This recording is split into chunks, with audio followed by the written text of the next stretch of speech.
Welcome to today's Core Connects. This week's Thursday Thoughts is on the May 8th to 9th, a 2-day observance known as Time of Remembrance and Reconciliation for those who lost their lives during the Second World War.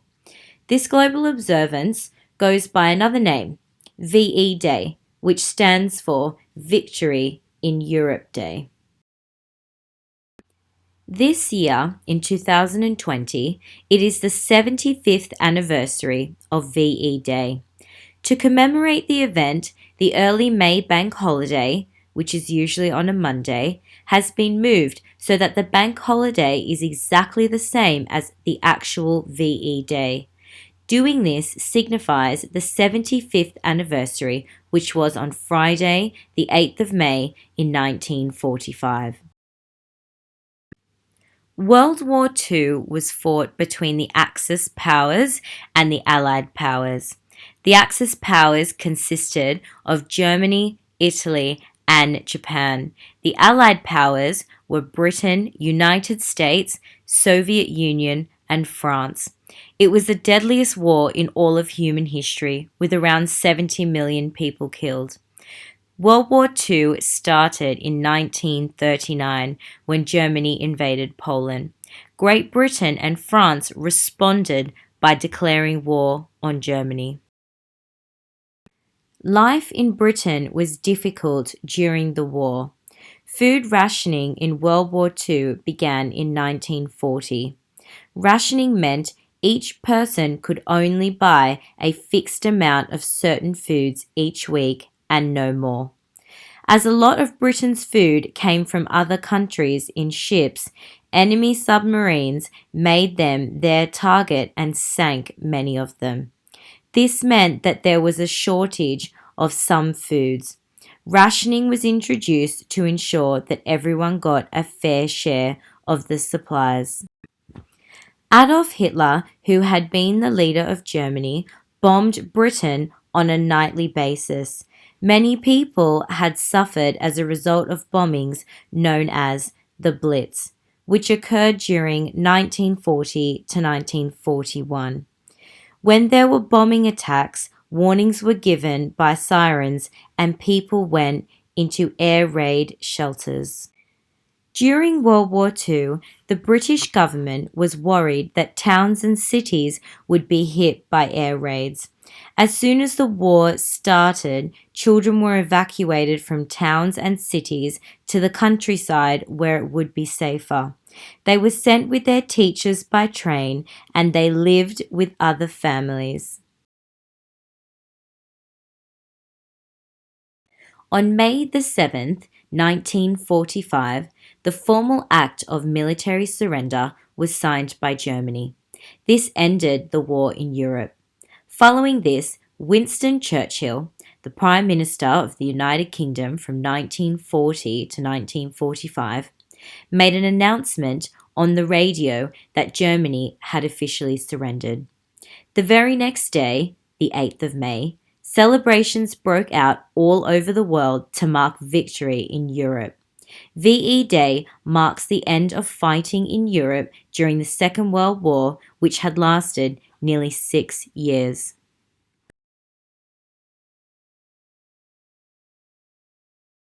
VE Day is also a day to remember the contribution of British, Commonwealth, and Allied armed forces during World War II, including those on the home front. It is also an opportunity to pay tribute to those who have served and continue to serve in the UK Armed Forces.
After reading and considering the words from Winston Churchill and King George VI, consider this question.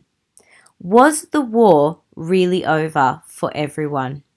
Why do you think this might be the case for some people in society? Why do you think this might not be the case for others?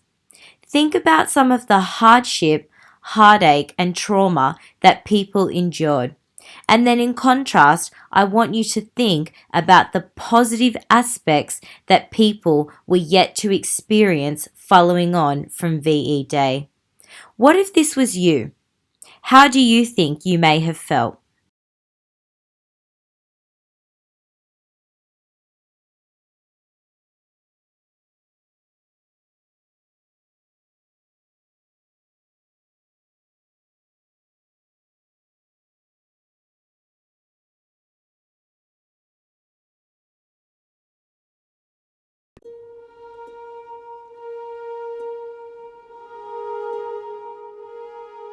I think the cooperation of the Commonwealth to start with were absolutely vital.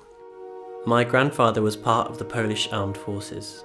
My grandfather, Major Dunbar Groom, joined the British Army as a Gurkha. My mother, Violette, was a secret agent in occupied France. She wanted to do her bit to ensure that we remained in freedom. My role as a Jedburgh was to parachute behind enemy lines. We relied on French intelligence. Without their collaboration, my job would have been pretty well impossible. It's so important to reflect on the collaboration of all the different nations in World War II, in Africa, in Europe, in Asia. The Polish army played a massive role in the Battle of Monte Cassino, and therefore liberating Italy.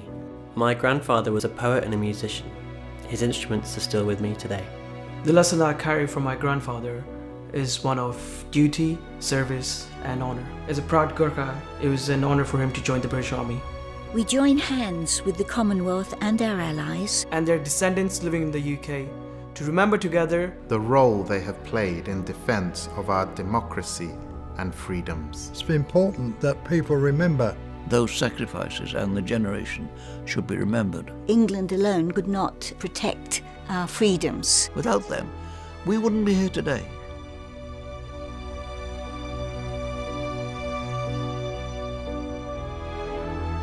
Come together. Join together, Remember together.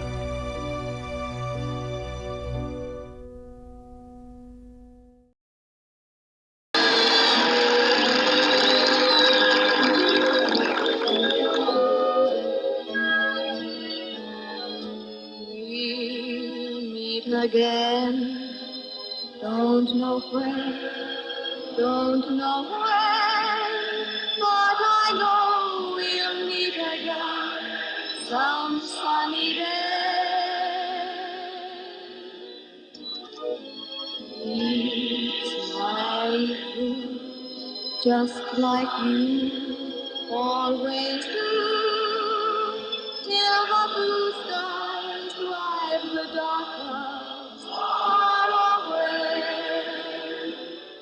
And I will come to the cross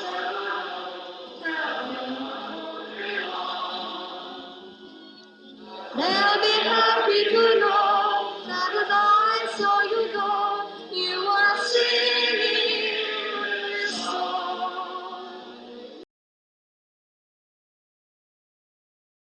This week's Thursday Thoughts task is to create a paper or digital poster promoting the UK-wide rendition of Dame Vera Lynn's We'll Meet Again. You will need to do some research. I have added 2 to 3 hyperlinks throughout this presentation that you can use to get you started.